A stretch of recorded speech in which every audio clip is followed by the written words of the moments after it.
그날 이 집엔 축하를 말하는 케이크가 놓여 있었습니다. 아이를 잃은 지 한 달도 채 되지 않았을 때였어요. 달력이 넘어가도 계절이 바뀌어도 제 몸은 아직 그날에 멈춰 있었죠. 아침에 눈을 뜨면 먼저 배를 만지던 습관이 남아 있었고 그 손이 허공을 더듬는 순간마다 제가 얼마나 멍청하게 살았는지 깨닫게 됐어요. 그런데 그 주 시어머니에게서 전화가 왔습니다. 이번 주말에 다 같이 모이자. 목소리는 평소처럼 담담했어요. 마치 정말 아무 일도 없었던 것처럼요. 저는 잠시 망설였습니다. 어머니, 그날은 제가 말을 끝내기도 전에 시어머니는 툭 끊듯 말했어요. 알지? 근데 집안일도 있고 와야지. 집안일. 그 말이 이상하게 차갑게 들렸습니다. 전화를 끊고도 한참 동안 휴대폰 화면만 바라봤어요. 남편이 옆에서 물었습니다. 무슨 전화였어? 저는 대답 대신 짧게 숨을 들이마셨습니다. 주말에 시댁 오라네. 남편은 잠깐 멈칫했어요. 눈빛이 흔들렸습니다. 왜? 몰라. 그냥 집안일 있대. 그날 밤 우리는 말이 적었습니다. 말을 하면 우리 안에 남아있는 어떤 것들이 다 쏟아질 것 같아서요. 사실 임신 사실을 알았을 때 우리 둘은 정말 조심스러웠어요. 기뻤지만 소리내 웃지 않았고 축하받고 싶었지만 누구에게도 먼저 말하지 않았죠. 남편은 평소처럼 무뚝뚝한 사람이었는데 그날만큼은 제 손을 꼭 잡고 한참을 놓지 않았습니다. 이번엔 우리 진짜 잘 지켜보자. 그 말이 그때는 약속처럼 들렸어요. 우리가 함께 지키면 되는 일처럼요. 시댁에는 조금 늦게 알렸습니다.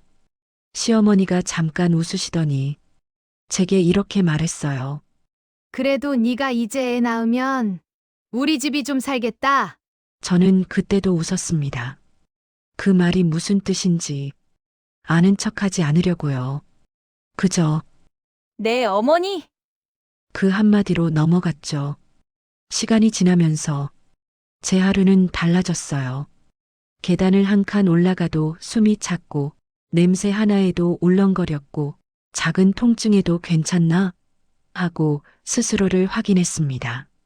남편이 늦게 퇴근하는 날이면 혼자 누워 천장을 보며 생각했어요. 이 아이는 나한테 뭐가 될까? 그때는 몰랐죠. 이 아이를 기다리는 마음이 내 인생에서 가장 단단한 기쁨이 될지, 가장 깊은 상처가 될지. 그날은 평범한 날이었어요. 유난히 춥지도 덥지도 않은 날. 아침에 일어나 밥을 먹다가 갑자기 몸이 이상하다는 걸 느꼈습니다. 처음엔 컨디션이 안 좋은가? 그 정도였어요. 그런데 시간이 갈수록 불안감이 목을 조여왔죠. 병원에 갔고 검사가 길어졌고 의사 선생님은 말을 아꼈습니다. 그 침묵이 제게는 이미 답처럼 느껴졌어요. 남편은 제 옆에서 손을 꽉 잡고 있었지만 그 손도 떨리고 있었습니다. 그리고 그날 우리는 아무 준비도 하지 못한 채 아이를 보내야 했습니다. 병원에서 집으로 돌아오는 길, 세상은 그대로였어요. 차는 막혔고, 사람들은 웃고, 길가의 가게들은 평소처럼 문을 열고, 그런데 나만 완전히 다른 세계로 떨어진 것 같았죠. 집에 들어와서 신발을 벗는데 갑자기 눈물이 쏟아졌습니다. 남편이 제 등을 토닥이며 말했어요. 미안해. 그 말이 더 아팠습니다. 누구도 잘못한 게 없는데 우리는 서로에게 계속 미안해하고 있었거든요. 시댁에 소식을 전하는 건 남편이 했습니다. 전화를 끊고 온 남편은 아무 표정이 없었어요. 뭐래? 제가 묻자 남편이 조용히 말했습니다. 몸조리 잘하래. 그게 다였습니다. 며칠 뒤 시댁에서 택배로 미역국 재료가 왔어요. 봉투 안에는 짧은 메모도 있었습니다. 몸조리 잘해라. 정말 그게 끝이었어요. 저는 그때부터 이상한 감정이 생겼습니다. 내가 예민한 건가? 위로를 기대한 건 아니었어요. 하지만 그 아이가 존재했다는 사실조차 그 집에서는 빨리 지나가야 하는 일처럼 느껴졌습니다.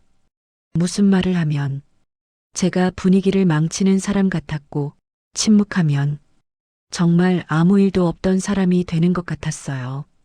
그래서 저는 더 조용해졌습니다. 그렇게 시간이 흐르던 어느 날 시어머니 전화가 왔습니다. 이번 주말에 와라. 저는 조심스럽게 말했어요. 어머니 아직 제가 몸이 그러자 시어머니는 딱 그 말만 덧붙였습니다. 아직 젊잖아. 그리고 집안일은 집안일이지. 절다. 그 말이 왜 그렇게 서러웠는지 모르겠어요. 젊다고 아픈 게 덜 아픈 건 아니고 젊다고 슬픔이 빨리 사라지는 것도 아닌데 남편은 그날 밤 한참을 말이 없었습니다. 당신 주말에 갈 거야? 제가 물었습니다. 남편은 잠깐 고민하다가 작게 고개를 끄덕였어요. 가야겠지. 그 말이 저를 더 불안하게 했습니다. 가야 하는 자리가 있다는 건 내 마음은 뒤로 미뤄진다는 뜻이니까요. 주말이 됐고 우리는 시댁에 갔습니다. 현관문이 열리는 순간 저는 이상함을 느꼈어요. 집안이 너무 밝았습니다. 대화 소리가 컸고 웃음소리가 많았고 부엌에서는 분주한 소리가 났죠. 그리고 거실 한쪽에 풍선이 보였습니다. 풍선? 제 가슴이 천천히 내려앉았어요. 식탁 위에는 케이크가 놓여 있었습니다. 초가 꽂혀 있지는 않았지만 누가 봐도 축하의 냄새가 나는 케이크였죠. 저는 그 자리에서 몸이 굳었습니다. 시어머니가 웃으며 나오더니 말했어요. 왔냐? 앉아. 그 말투는 평소보다 더 밝았습니다. 마치 이 집의 슬픔이라는 건 처음부터 없었던 것처럼요. 사람들이 다 모였을 때 신우이가 밝은 얼굴로 서서 말했습니다. 나 임신했어. 순간 제 귀가 멍해졌습니다. 누군가의 웃음이 갑자기 멀리서 들리는 것처럼 느껴졌어요. 시댁 식구들은 한꺼번에 박수를 쳤고 감탄이 터졌습니다. 시어머니는 가장 크게 웃으며 말했어요. 아이고, 집안에 경사 났네. 그 다음 말이 제 마음을 완전히 꺾어놨습니다. 이번엔 꼭 잘 키워야지. 건강해야 해. 그 말들이 제 가슴을 한 번씩 툭툭 치고 지나갔어요. 저는 그 자리에서 숨을 들이쉬는 것도 조심스러웠습니다. 그 자리에서 누구도 제 얼굴을 보지 않았습니다. 아니, 정확히 말하면 보고 싶어 하지 않았다가 맞겠죠. 제가 어떤 표정을 하고 있는지 확인하면 불편해질 테니까요. 신우이는 계속 웃었고 사람들은 케이크를 잘랐고 사진을 찍자고 했습니다. 며느리도 같이 와서 찍어. 누군가 말했어요. 저는 몸이 굳어 있었지만 그 자리에 일어났습니다. 며느리니까 분위기를 망치면 안 되니까 사진을 찍는 동안 저는 웃는 얼굴을 만들었습니다. 그 웃음이 얼마나 낯설던지요. 나는 지금 뭘 하고 있는 걸까? 아이를 잃은 지 한 달도 안 됐는데 나는 지금 축하 사진 속에 서 있습니다. 그게 정말 이상했어요. 하지만 그 자리를 박차고 나갈 용기는 없었습니다. 나가면 제가 나쁜 사람이 될 것 같았거든요. 아픈 사람이 왜 예민해? 그 말이 뒤에서 들릴 것 같아서요.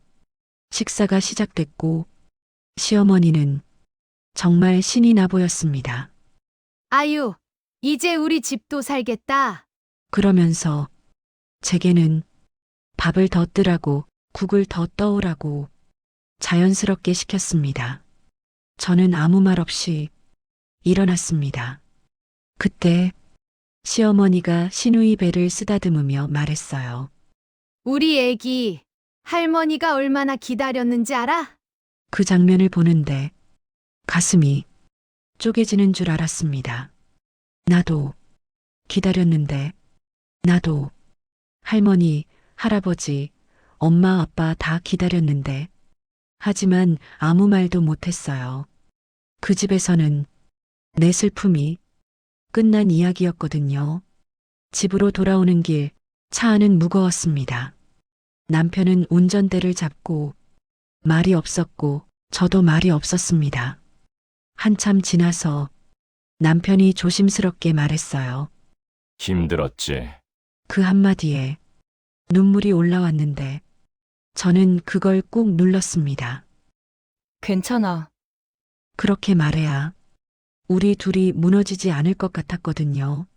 하지만 괜찮지 않았어요. 집에 도착해 문을 닫는 순간 저는 신발도 벗지 못하고 주저앉았습니다. 남편이 달려와 제 어깨를 잡았습니다. 미안해. 내가 미안해. 그 말이 또 아팠습니다. 당신이 미안해할 일이 아니야. 하지만 그 집에서 우리 편이 되어줄 사람은 남편뿐이었고 그 남편조차 뭘 어떻게 해야 하는지 모르고 있었습니다. 그날 밤 저는 불을 켜지 않았습니다. 거실에 앉아 한참을 멍하니 있었어요. 아무 생각도 안 드는 것 같다가 갑자기 하나가 떠오르면 그 하나가 끝도 없이 나를 끌고 내려갔습니다. 내 아이는 그 집에서 얼마나 작은 존재였던 걸까? 아니, 존재였긴 했을까? 저는 식탁 위에 물컵을 보다가 괜히 손으로 닦았습니다. 닦을 게 없는데도요. 그게 제가 할 수 있는 유일한 행동 같았습니다. 그리고 그날 처음으로 소리내 울었습니다. 크게 울지 않았어요. 그냥 숨이 끊어질 것 같은 소리로 조용히 울었습니다.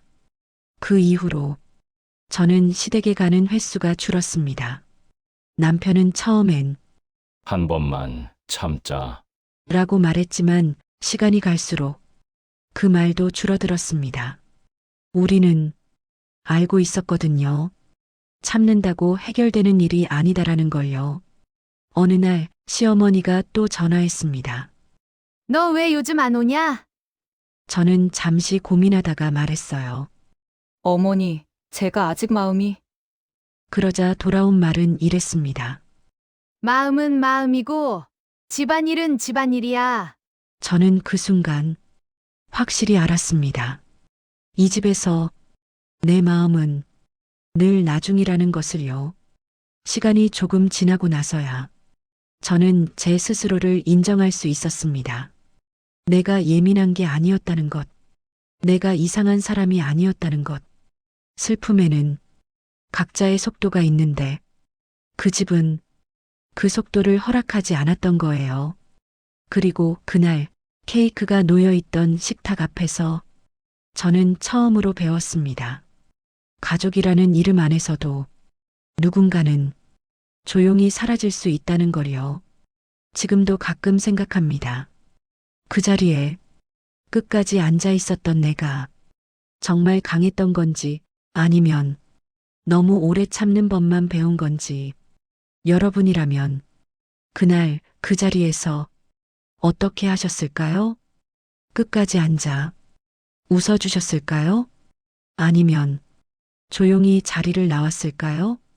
댓글로 여러분의 이야기를 들려주세요.